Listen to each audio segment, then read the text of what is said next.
And here we are. Good evening. It looks like we're working here. And welcome back to another episode of True Crime with the Bad Girl, the Playa, and Dangerous Dave. I am Benny Scala, aka the Playa, and with me, as always, is my partner in True Crime, the Boston Bad Girl, the Siren of Scituate, New England Professional Wrestling Hall of Famer, Archie's mom, the one and only Brittany Brown. Brittany, how are you tonight? I am doing okay for a Monday, but it's been a crazy, crazy day and a crazy weekend smushed between Gary Apollo and Big John Callahan in a vehicle in the dark for almost 2 hours each way to a surprise party for referee Paul Richards. What a lucky gal. I actually know John Callahan was on Dan and Benny in the Ring. Really nice guy. Yes.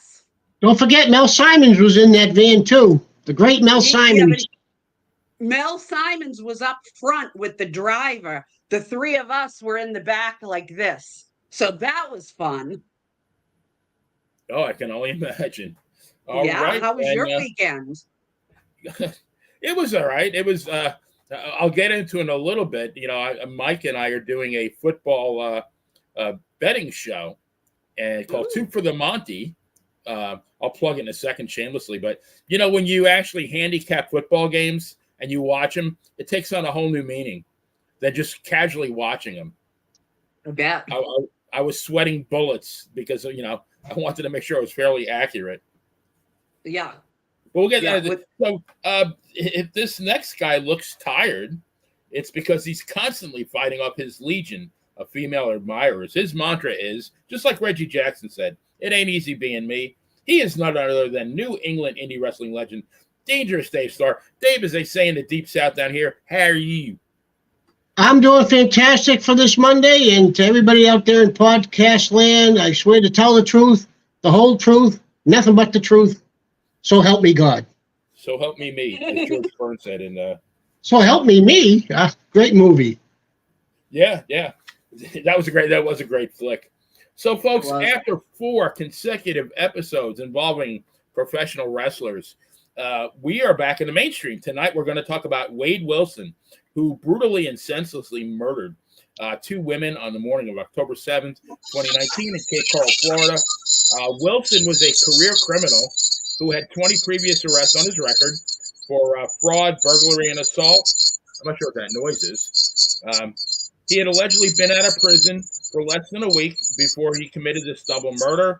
And now this was big news down here in Florida, but I'm curious what you guys heard about it. It ironically took almost 5 years for this case to go to trial, but once it did, it was quick, and as was his sentencing. Brittany, when you first heard about this, what did you think? Well, I'll tell you, hearing about it, not that big of a deal. Once I saw the guy, then I saw what everybody was talking about. And I will tell you, once I heard him, especially his taped prison phone calls, I gotta tell you. Oh, we got to talk about those later on. Holy crap. Later. Oh my God! And that bimbo that's on the phone with him, whatever her name is. Oh my God! Yep. That's yeah. Yeah. But yeah, it wasn't that big a news until everybody found out what he looked like. Then it became huge news here as well. Did you see him pre or post face tattoos? I did not see him pre. I saw post and was shocked, and then I saw what everybody was talking about. I don't think, and I mean, he was a decent looking guy. I mean, I would say he was a good looking guy, right? I mean, what you say as a female, I mean, not knowing what he did, or if you saw him without tattoos, you'd probably think, man, that's a good looking guy. But I mean, I have to say that like those are the most hideous tattoos I've ever seen in my life. Oh my God. And it's like he's definitely trying to be specifically intimidating. That's just my opinion. What do you guys think about that? To me, those tattoos are for no other reason than to be intimidating, knowing that he's 6'6". Well, Yeah. You know what a father's worst nightmare is? Preparing a beautiful Thanksgiving dinner. And a few days beforehand, your daughter says, Dad, can I bring my boyfriend to Thanksgiving dinner? And you say, yes, you can. And then when she walks through the door with something like that, that's a father's worst nightmare. You know, Yep. sitting down with someone with tattoos like that, you know, I would have called 911 and took the turkey away. You're not getting any turkey, pal. You're fucked up. You ain't getting no turkey. You need to leave the premises. And you ain't getting no gravy and mashed potatoes either. Yeah, I mean, this guy was, I mean, a career criminal. He just, you know, he had done, I guess, like, well, Brittany will talk about it in a minute, a number of crimes, but he definitely stepped his game up for this one. So, speaking of Brittany, I'm going to, being it's football season, I'm going to lateral over to Miss Brittany and further plug my new show, Two for the Money with Mike. So, what we're going to do, or what we're doing, is picking the winners for all the NFL games, which is a task. And so there's two shows. One is just we're going to talk about the games, and then the second one, which is actually a subscription service, it will be for members only, for the people who subscribe only. But you know, sports. I didn't realize this, and I don't know about you guys, but sports gambling is a $14 billion a year industry, and football is the front runner. It's, you know, the most bet upon sport. So if you want a piece of the action, sign up for Two for the Monty. So, Brittany, tell us more about this Wade Wilson guy. Oh, God, there's a lot to tell. Oh, yeah. My goodness. So this guy, Wade Wilson, he was born, believe it or not, I thought he was older, but May 20th, 1994, to two teenage parents. I believe his parents were 15 and 16. He was put up for adoption and raised by Stephen and Cindy Wilson in Tallahassee, Florida. The Wilsons went to the same church as Wade's biological grandparents, which is how they met and hooked up for this adoption. Wilson had a troubled childhood and sustained several head injuries in his childhood and during his adolescence. As Benny mentioned earlier, Wilson quickly developed a long rap sheet and reportedly had 20 arrests on his record. He was introduced to spa owners Melisa Montanez by a mutual friend, or spa owner, I should say, by a mutual friend. The couple lived together for approximately 2 months until Wilson was once again arrested, this time for domestic violence against Montanez. He was released in approximately 3.5 months, and she actually agreed to give him another chance. I don't know. To me, that lady dodged the bullet several times. I'll say. On the evening of October 6th, 2019, Wilson and Montanez decided to go to Buddha Live in Fort Myers, Florida for some drinks. Sounds like a good time. Oh, yeah. During their time at Buddha, Wilson met Christine Melton and left the bar around 2 a.m. with Melton, a man named Jason Shepard, and Melton's friend Stephanie Sailors, leaving with Montanez's 2015 Dodge Hellcat. Isn't that nice? Nice car like that. You take off in it and you leave her. I've never even heard of that car before. Montanez sees that Wilson is not driving, as he did not know how to drive a stick. Wilson left with these folks after Montanez refused to leave with them. But it's okay to go in her car, I guess. So Wilson, Shepard, Sailors, and Melton initially go to Shepard's home. Then Wilson spends the night with Melton at her home. He strangles Melton sometime in the early hours of October 7th and uses her phone to send threatening messages to his girlfriend, Montanez. Wilson leaves Melton's body at her home and leaves with her black Nissan Versa. Montanez, the girlfriend, agrees to meet Wilson at her Mila's spa. He attempts to lure her into the Versa, but when she resists, he exits the vehicle and begins to pummel her. This is witnessed by several people. She somehow manages to escape from him and finds shelter in an adjoining business. Wilson flees the scene and sees Diane Ruiz, 43, who is walking to her shift as a bartender at the local Moose Lodge. He lures her into the car under the idea of asking for directions. I don't know why anybody would get in a car with a strange In man. 2024, you got to be out of your mind. Especially at 43 years old. But right, yeah, at 2024, you're absolutely right. So she gets in the car to give directions. He strangles her and then dumps her out of the car.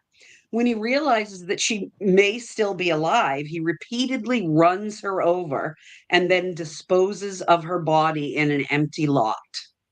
Wilson then goes to Mateo's Graphics because he knows a Mr. Lukic there.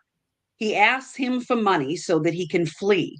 When denied, he leaves and breaks into the home of local Cape Coral couple, the Amlins, who fortunately were out of town. He helps himself to some food and some White Claws. Well, there he calls his biological father, Stephen Testaseca, several times. He confesses his crimes on the last call and he asks for help. Testaseca gets the address by offering Wilson an Uber. He then calls the Lee County Sheriff's Office, who eventually arrives and arrests Wilson. After numerous delays, Wilson's trial finally begins on June 1st, 2024.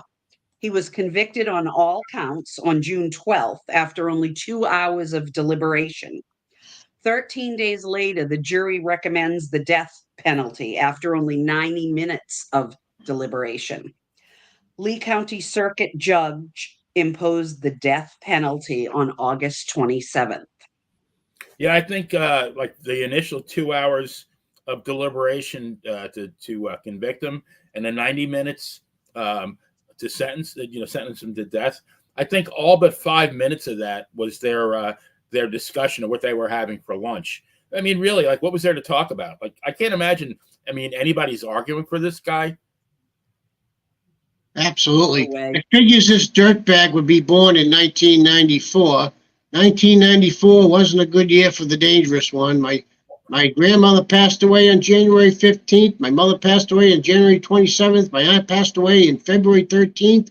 And in the springtime, I came home to my loving family with Ray Charles playing in the background, Hit the Road Jack, and my ex had my bags packed. And, well, you know the rest with that. But that was a bad year. Yeah, it wasn't a good year. Yeah, the only good thing about that was Ray Charles, but I honestly believe people like him cannot survive on the outside. Yeah. I think he came on to, he was in jail. So was he out of jail? A week before he did this? 5 days. Yeah, I think they just can't survive on the outside. So they come up with crimes to go back in. Why would you want to go back when you just came back out unless you like to be in jail, you know? Right. And didn't he have a boyfriend too? I think he's got one now. If you listen, if you look at YouTube, yeah. I mean, yeah. the guy is a YouTube sensation. If you haven't heard about this case, I'm talking about to anyone, you must be living under a rock, because that's all you see on YouTube is this Wade Wilson guy. I know, it's amazing.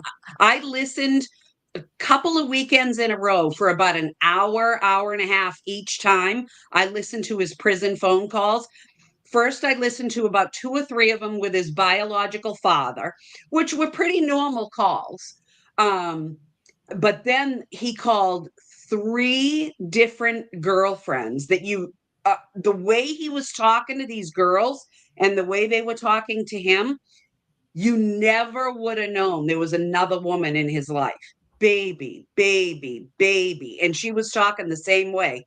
And then he makes another call 15 minutes later to another one that he talks the exact same way with.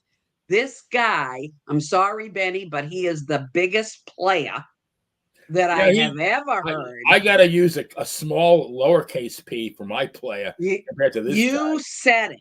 I have never heard anything like this guy.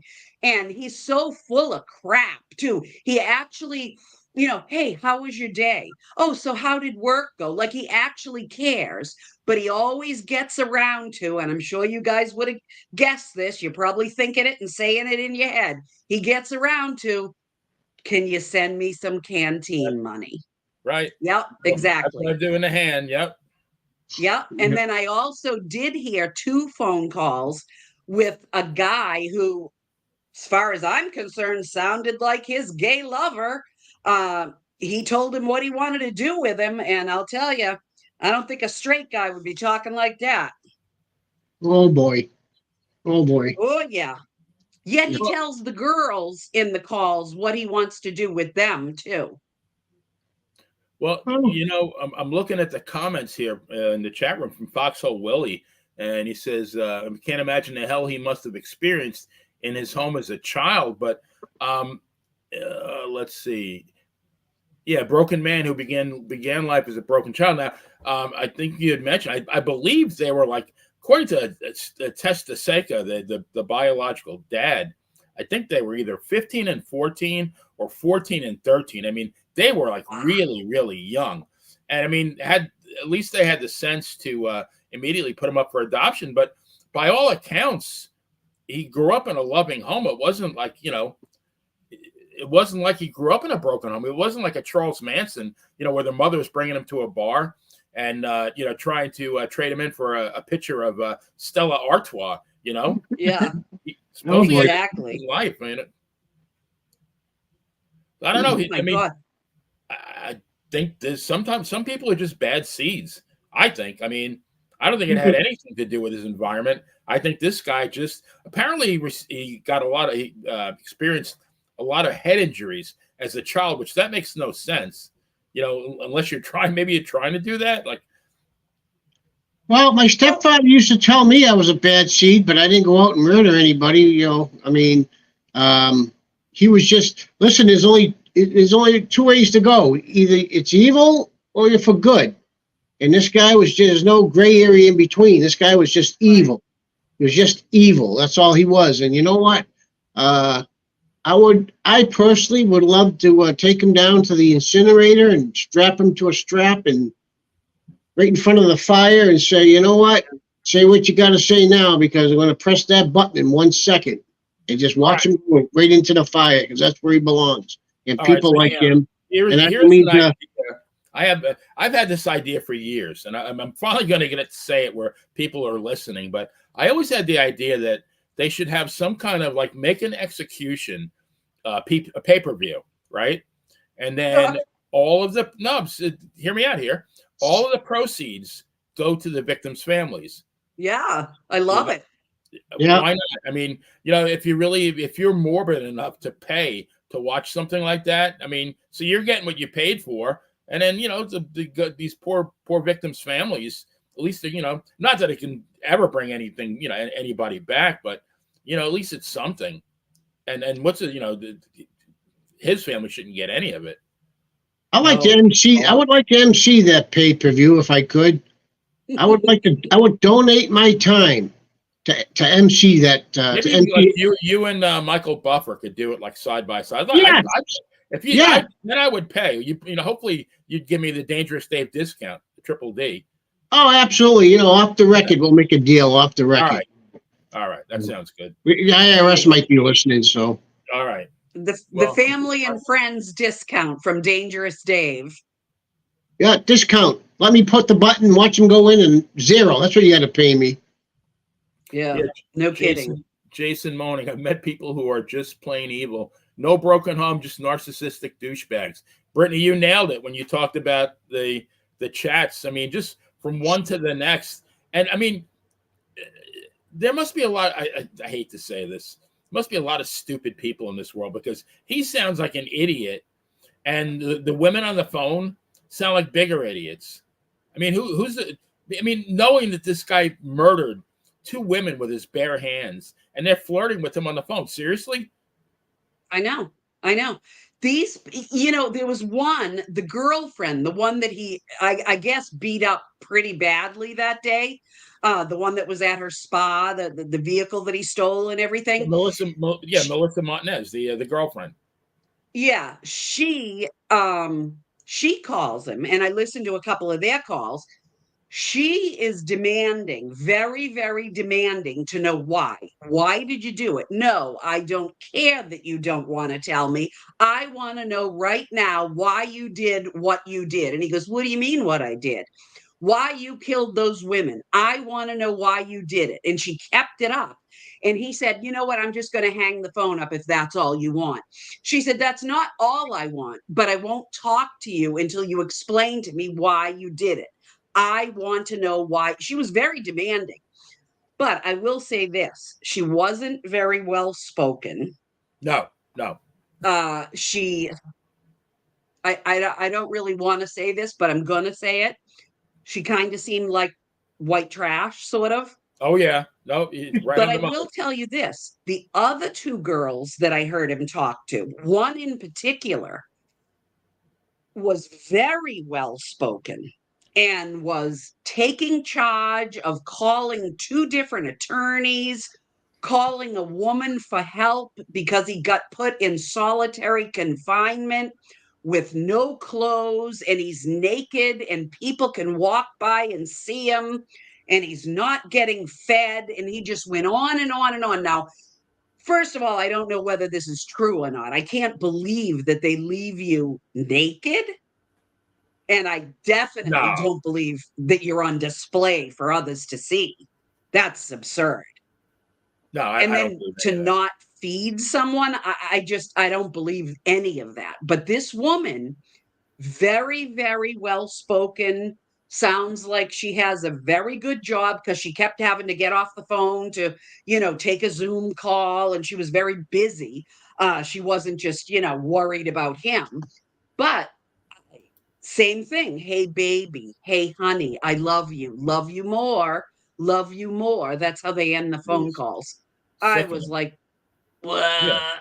Yeah. Give me a book. Give me a barf bag. But I have to say, I agree with you, Brittany, because I listened to Melisa Montanez's interview initially when at the police station, and she did. She sounded like, the TPT, the trailer park trash, was not very well spoken. But I will say, I will give her one thing. I think she's very street smart because, number one, she was smart enough not to leave that bar with Wilson because I think she knew that those people were bad seeds. Not the girl he strangled, but the guy.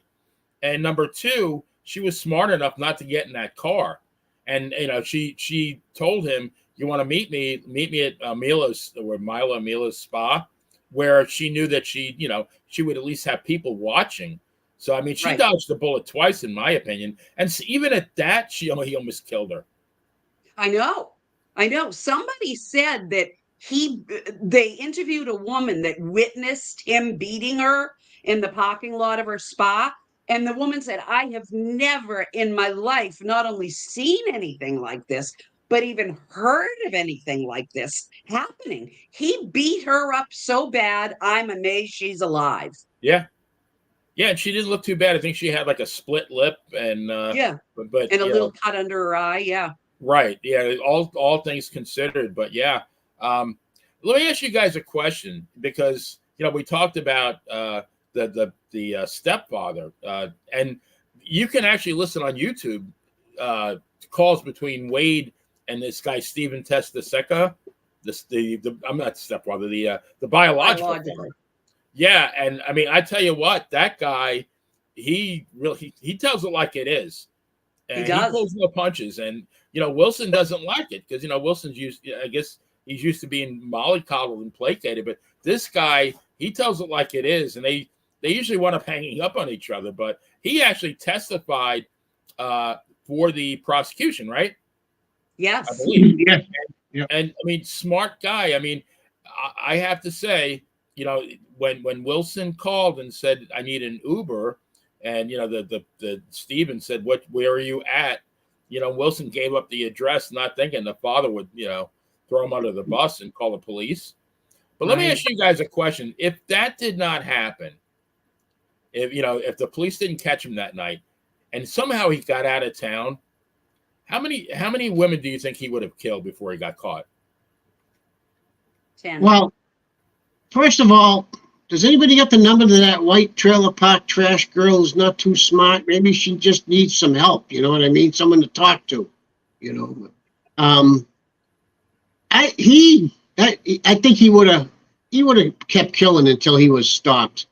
You know, because he was kind of when you watch him, he kind of like, to me, he reminds me of some of the wrestlers that are in the business. You know, kind of stuck up, into himself, in love with himself. Like his shit don't stink. I think he would have just went to the next state, and he would have done the same thing until he was caught. That's my opinion, and I don't think he has a conscience. I think he would have been Ted Bundy, like, where he went from state to state, because Bundy went from Washington, I think, to Utah. I think in Colorado he murdered a few, and then finally in Florida, where he finally got caught. I think he could have went on a crime. I mean, who knows? And this guy didn't need a knife or a gun or anything. I mean, just his bare hands. Big guy. Yeah. Well, it's funny, when you see people. It's funny that you say that, because when you see people, like when you see him in court, and he's sitting there real polite, and like a gentleman, like, and then when you hear him talking to his father, he's very or these girls, he's very down to earth, like very human. So picture when he's not, when you don't, like almost like O.J. Simpson. Picture him when you can't see him, what he's like when he explodes. You know what I mean? Like, the switch gets flipped, right? I mean, he must just go out of his mind. Like, he must just black out when he just loses it, because he doesn't even have a weapon. Some of them he choked. Well, the ex-girlfriend Melissa said that his eyes, there was nothing behind his eyes; they were just empty when he was, when he was beating her up. But but that's not what you saw in court, though. Like, when you see him in court, it's like a total different person you're seeing. He's all dressed up. He's got a tie on. He seems to be, in control. He seems to try to come off as this innocent, I didn't do it type of guy, and just, I can just imagine when he loses it and explodes, that anger, whatever he's angry at, like whether it's, I don't know, maybe he was molested growing up, whatever his issues were growing up, whatever that anger comes from, and he has so much anger that he doesn't even have a weapon. He just has his hands.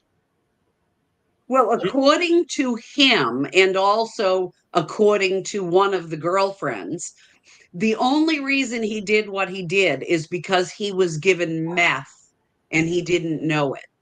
So this guy that he supposedly met at the bar, when they went back to that house, he was apparently given meth, and not by choice. Now, do I believe that? I don't. Do either of you? Not at all. Not at all. No. Not at all. No. He's probably doing meth. He's probably doing drugs inside the jail. I don't believe that at all, though. Well, I mean, he was incarcerated for domestic violence, I believe, against her, and she was forewarned by several friends. When he comes out, he's going to try to kill you. And what was the first thing he tried to do? Try to kill her. Yeah. Within a week. Yeah. Unbelievable. Yeah. Unbelievable. And you'll get a kick, Dave. You mentioned the suit and tie. You guys will get a kick out of this. The call, one of the calls that I listened to yesterday, he called, this is the girl that was very well spoken. He called, "Hey, baby. Hey, did you get that box yet that I sent you?" And she said, "No, I didn't. What did you send me?" "Oh, I sent you 3 suits and ties. So you can curl up in bed and put them all around you and just hug them and sniff." Oh, geez. And I was like, oh my God. Wow. But she was like all in. She was like, "Oh, thank you so much. I can't wait till that arrives. Did you put your boxers in there too?" And then he was telling her, "Oh, yeah, I put one pair of boxes in there for you, but they're a little too small for me, so they'll probably fit you."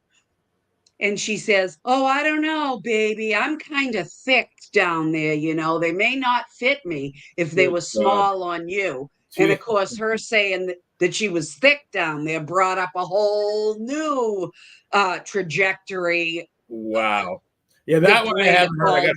I got to check that one out. See, Yeah, you'll like that one. that's my problem with women. I treat them like too good. I buy them nice things for the birthdays. I buy them nice things for Christmas. I should be Right, giving take them them out my to underwear. dinner, right? Flowers.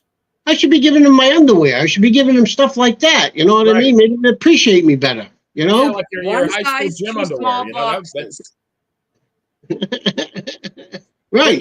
and You're right. Brittany, I don't know if it's the same person, but and I don't know what do you guys know what Fundly is? Fundly. I guess it's a variation of GoFundMe.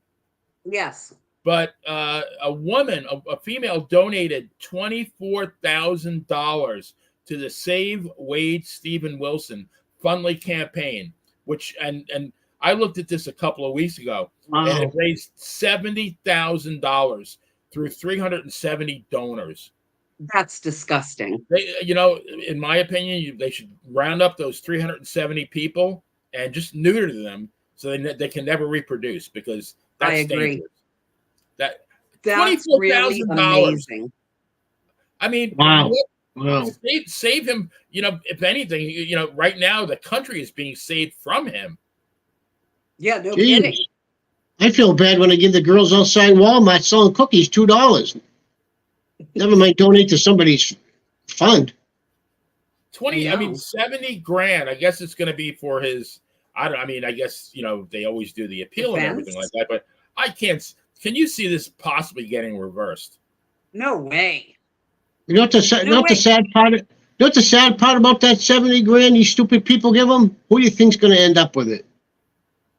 The lawyers. They're going to end up with the money. Yeah. He's not going to get it. The lawyers are going to will end up with all that money for his appeal, and the other ones are going to be pocketing all that money. Yeah. They get all the money. He stays in jail for life. He did get the death penalty. I know it's going to stand. Nothing's going to be reversed. The guy admitted that he did it multiple times on phone calls. And I heard them. And he told his father. That's the whole reason his father got the location. And like Benny said earlier, if the biological father did not turn him in, God knows what would have happened. Yeah, it would be a nightmare of epic proportions. But his Wilson's defense, not only didn't they call any witnesses to the stand, they didn't make any opening statement, and their closing argument lasted all of 9 minutes. And Wilson's defense attorney, all he said that he argued the premeditation. He didn't say he didn't do it.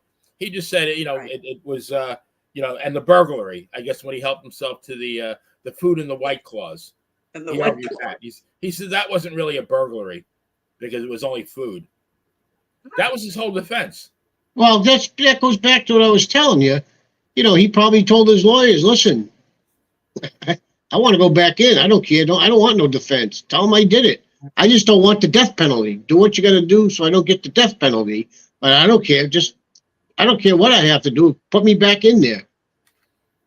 I mean, do you guys think does he even make it until the electric chair or whatever, the lethal injury? Does he make it that far? Do you think he's going to get off in prison?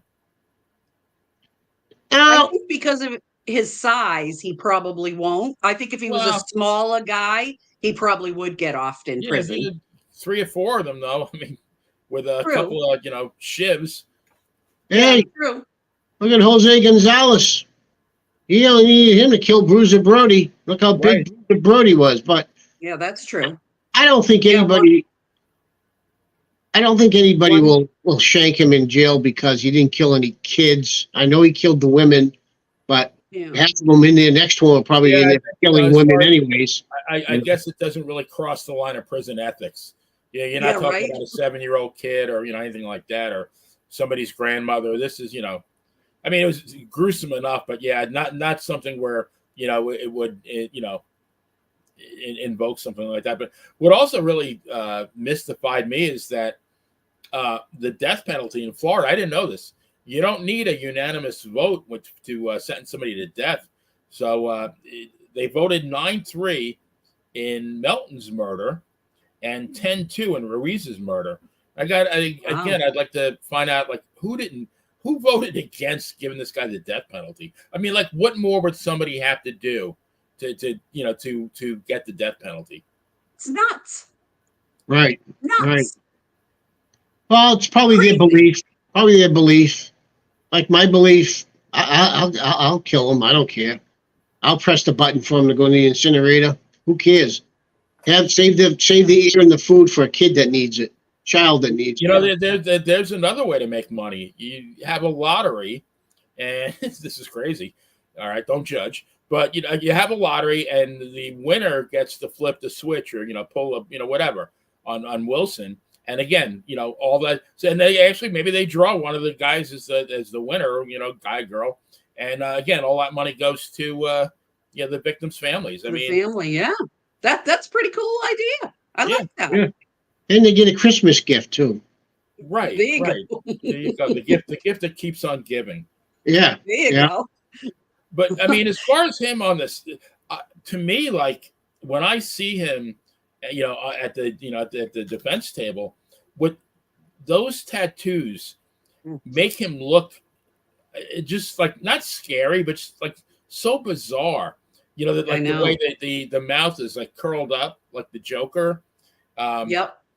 And initially, now the defense made a motion to be able to conceal the tattoos, which I believe he got in prison. He's been there for 5 years, and the judge actually approved it, but they decided to show him as is. So I don't know why they did that. I mean, can you see him? Strange. Can you see him? And it is intimidating, and I kind of agree with you on that one, Betty. Like, I would be if I ran into this guy, and I was coming out of a supermarket or something with my kids, and I seen this guy in front of me, and he started some shit with me or something. I'd be like, I'm not scared that I wouldn't do anything but just like I would be like, wait a second, I got to get this guy ain't fucking right. This guy just ain't right in the head. And can you see him can you see him the way he was outside of just say like at a playground with kids or anywhere with children? They would be scared shit of this guy. Absolutely.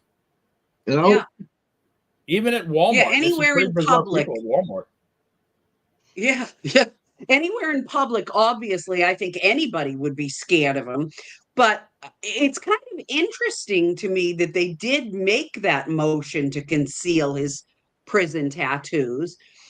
Because, I don't know, like what? So, all right, so you want to judge him because he once looked like a normal guy? Okay. But he still did what he did.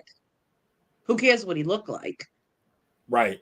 So I don't know. I'm not really sure why. I mean, I get obviously why they wanted to, because they don't want him to have people look at him like he's as hideous and just so intimidating and scary and crazy like we all thought he was.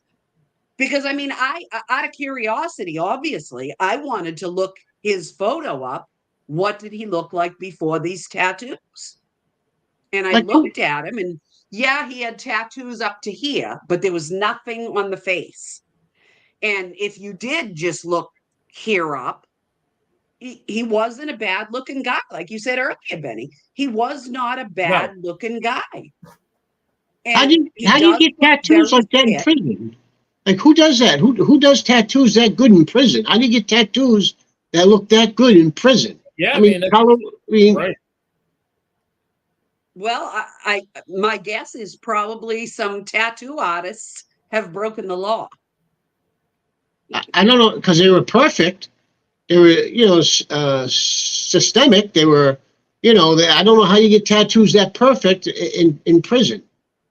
Right. Yeah. But I mean, some of them you could tell were not from a tattoo parlor. Right. I mean, there was a couple of them on his face that were, I don't think they were done by the same person. watched the YouTube video with an X-Acto knife and did it himself. Got some interesting comments here in the chat room. Now, this is Foxhole Willie. Sounds like he's against the execution. He said his behavior is the evidence of a broken brain. And before that, he was saying, well, if he had a bad heart, would you execute him? If he had a bad liver, meaning, why is he being penalized? But I mean, here's my question, though. If that's the case, why didn't they at least try to plead insanity? Yeah, I know. If he's that depraved and that non-functioning, or not, like Jimmy Snuka when at the end when he was deemed not fit to stand trial. If this guy is really, if he's that damaged, why didn't they use that as a defense? At least try it. I think his lawyer at the end said he's whacked out of his head, but that's just a parting shot. And again, I have heard nothing to say that he had a bad childhood. I mean, he was born to young parents, but I mean, these people that adopted him, the Wilsons, were actually church members with his biological grandparents. And I mean, like is the dad or the parents still alive? Because they've been non-existent in this whole thing. The only one I've really heard from was the biological father. Right. Yeah, that's the only one that seems involved with him. I guess I kind of don't blame them. They're probably scared shit of him. They believe in Jesus. You look at him; he looks like the devil, for crying out loud. Yeah. Does he have kids? No. Oh, thank God. I don't think so. Not that I'm aware of. Somebody though. I could be wrong, but I thought I heard that. But oh, really? Yeah. I mean, what? I feel very sorry for that child. Oh, so you said the adoptive parents are both still alive? As far as I know, they are, and they're completely out of this story. Like the people don't even heard nothing. The only one I heard of is from the Stephen, the biological dad. But Jason Money, good point. Everything this guy did was calculated and deliberate. He is. The big debate in the room. Foxhole saying not evil, broken. But I mean, was Charles Manson just broken, or was he evil? I think he was both. Was but Ted Bundy? I got to tell you, I think the reason there's so many conflicting opinions on this guy, or so many people, I should say, with different opinions on whether or not he's broken or whether he's evil, and why didn't they say, due to mental deficit, he's crazy? Right. That's what I'm saying. You listen to those phone calls. Try for the insanity defense. I mean, I would say not, though. If you listen to those phone calls, there is absolutely not 1% of me that would say this guy's crazy. Yeah. When he was calling the dad, I mean, he, just talking about the murders like he made himself a bologna sandwich, right? I mean, and talking to the various different girlfriends. Hey, how you doing today? How was work? Oh, how's that neighbor of yours that was sick? This guy is not crazy. And if he is, then he's sane enough to know how to hide it really, really well. And I'm not so sure a completely insane person could do that. No. And all right. So like Ted Bundy, he thought his mother was his sister. Yeah. He thought his grandmother was his mother, and he thought his mother was his sister. Well, and I think he was like, I don't know how old he was when he found out that his mother was really his mother. I mean, you could argue he was broken, right? But does that excuse it? I mean, not in my opinion. It's a tough break. I mean, but does broken excuse evil? I mean, that kind of crime. I was born August 19th, 1962, and that day my father left and never came back to this day, and he's still alive. And I didn't grow up to be an asshole. I didn't grow up to murder people, So I mean, you can't always use the parents as a ruse because you're an asshole. At some particular point in your life, you got to use your brain. Well, I mean, how many people overcame like unbelievable? I mean, let's take Bruno Sammartino, right? My hero. I mean, the guy, grew up in Italy during World War II. The Germans actually invaded his village to the point where his mom, and his brother and sister had to like go up to the mountains and live in the mountains for a year and a half, eat dandelions and snow, and then the mom would occasionally have to walk back down to their house, sneak into their own house to get wheat and potatoes and corn, stuff they had stashed in the basement. She got shot by the Nazis, the mom. I mean, it was a day and a half walk each way. And Bruno was, I guess, had rheumatic fever and very, very ill as a child. I think when he came to America at 14, he was 83 pounds. Oh my God. And I mean, but what did he do? I mean, he took his adversity and he made himself, to me, the greatest wrestler who ever lived. I mean, I don't. Yeah, people get bad breaks, but I don't think that. I don't think anything. The level of a crime that this guy committed. I'm sorry. Maybe you had a bad childhood. Well, life is tough. That doesn't excuse it. Right. If anything, maybe you learn about like how not to behave. Like that. That's one thing I always say I learned about my parents. I mean, I love my parents dearly. They were great people, but they were flawed. Like everybody is. Everybody is flawed. Nobody's perfect. Right. So I learned, and hopefully I did it fairly well, but I learned what I thought worked for my parents, but I also learned what I thought didn't work. And I try to apply that. And I don't know. I do not condone it. I mean, this guy, maybe he's a little bit touched in the head, but some people are pure evil, and I think this guy's just one of them. I put him in the same level as a Manson or a Bundy. See, Charles Manson, though, I honestly believe the guy was fucking crazy, though. Yeah. You can watch his interviews, you can watch him, he's certifiable fucking crazy. But then you look at someone like this guy who talks articulately, he dresses nice, his hair's always nice. Where you look at Manson was just he was a mess the whole time. Every interview, he's all messed up. So I think Charles Manson was certifiable fucking crazy. I don't think this guy is. That's just my opinion. I agree. I think this guy more so reminds me of Bundy, like well-spoken, well-dressed, that kind of stuff. That's how Bundy got he got most of his victims because he was so handsome and well dressed and extremely charismatic. Yeah, he could draw like almost any young girl to him just because of that, and he used his advantage. I'm sure this guy. I mean, like you said, Brittany, like if you listen to him on the phone, he's a Playa with a capital P. Oh yeah. I mean, did he? I mean, for a female to talk to somebody. What do we like wrestling? Suspension of disbelief. I mean, are you forgetting that this guy murdered 2 women and is on death row, and you're flirting with this guy? Come on. I know. That's just like and asking for his outfits so you can wrap yourself in them in bed and smell him after him killing 2 women for no reason, just because.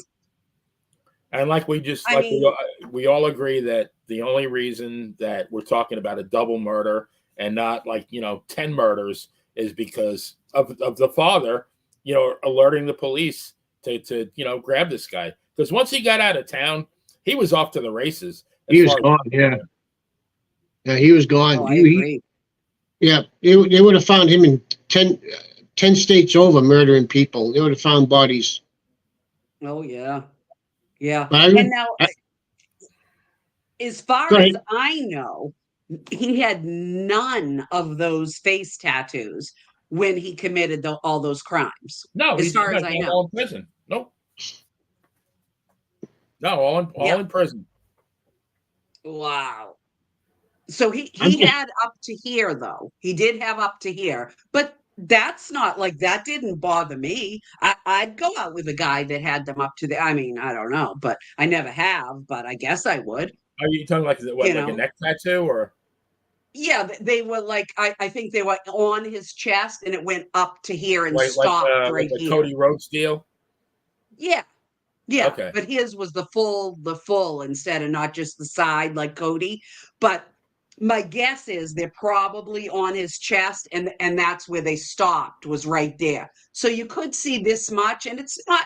I mean, to me, it's not very appealing, not very attractive. But if a person is nice and they treat you nice and they give you, some boxes that are one size small, then hey, why not? So I mean, this guy to me is, I mean, in the Webster's Picture Dictionary under pieces of shit, Yeah. would be his picture because he's in prison. Like I don't know how many different women he's flirting with at the same time, but I mean, he's not talking as if he's on death row. No. He's like if he's in fucking summer camp somewhere, on Yeah. vacation. I'm out, I'm out in the West Coast, just, the Yeah. way, so casual. how'd you like to be? How'd you like to have him for a cellmate, or your cell's next to his cell? No thanks. And the thing is, it's almost like he has a gimmick. Like it's almost like he did these tattoos because he knows his trial's coming up. He knows he's going to be on TV a lot. He knows he's going to be. He's going to. It's almost like, hey, I'm going to get these tattoos as a gimmick. So this is going to be my gimmick when I go on TV in my trial in a few years. So it's almost like his gimmick, which makes you believe he's even more intelligent.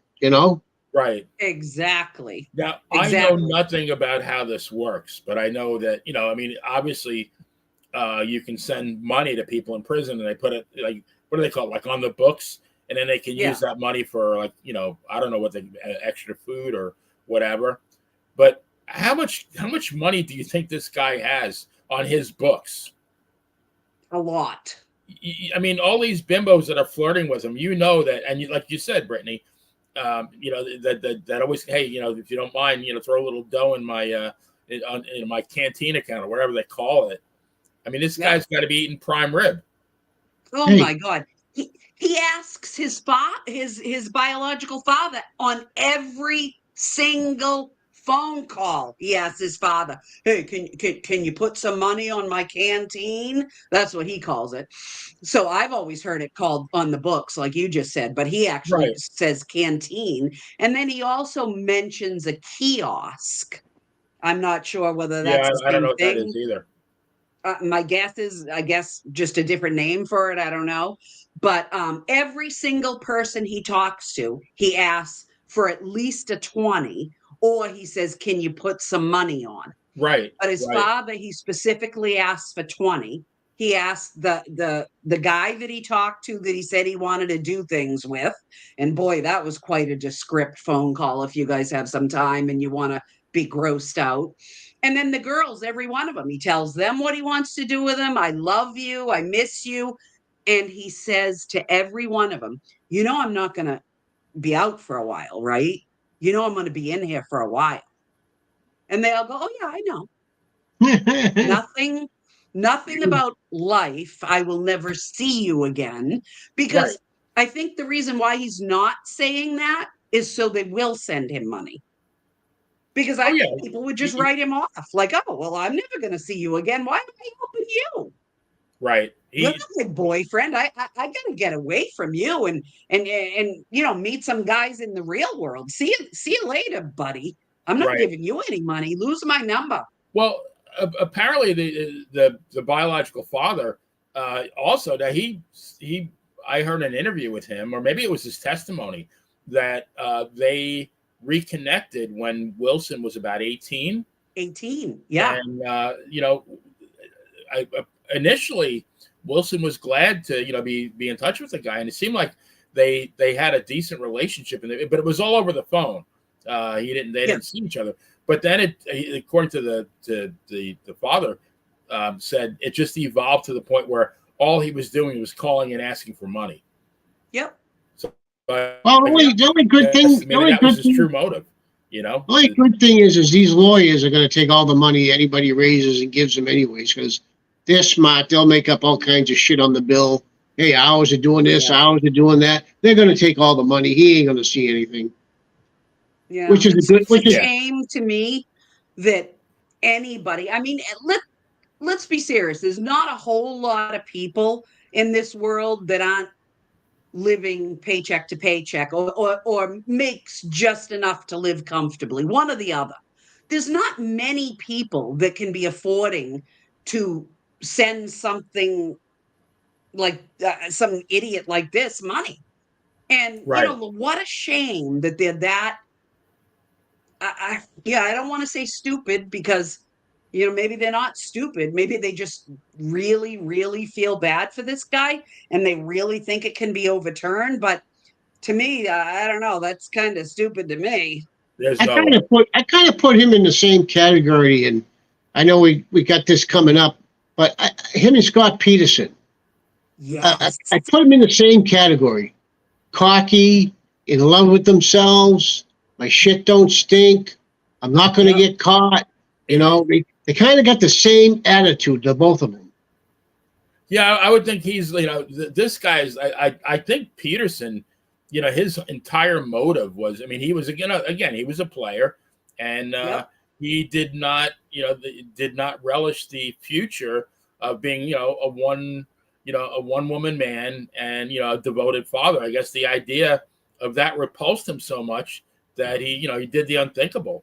But yeah, same thing. Like when all the interviews before he went to trial, just like a smug jackass. You're right, Dave. Yeah. Yep. Just like Scott Peterson. And you see him in his interviews and the whole time he was lying. He had a girlfriend, he, in my opinion, he did it without question. He did it, but he's smug.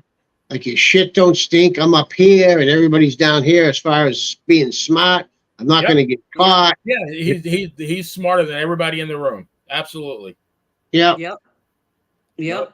Totally It's funny because they kind of look a little bit alike. If you were to see Wade Wilson without all those tattoos and you put the picture against Scott Peterson, they could pass for brothers. They actually could.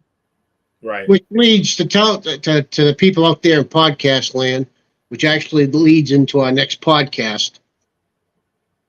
Yeah, that's coming up. So I'm gonna close this tonight, guys, and I speak for the entire three of us when I say that doing this show is a pleasure, and we hope you enjoy it as much as we enjoy doing it. So once again, many thanks to our great friends in the live chat, as well as the millions and millions of true crime followers around the world. And please don't forget to catch Dan and Benny in the Ring tomorrow night at 7 p.m. Eastern Time. Dan and I are going to have Sal Corrente as our guest, and we are going to do a tribute to the late Appa and Sika, the Wild Samoans. So, for the Boston Bad Girl, the Dangerous Dave, and me, this is the Playa telling everyone to stay safe and see you next crime. Night all.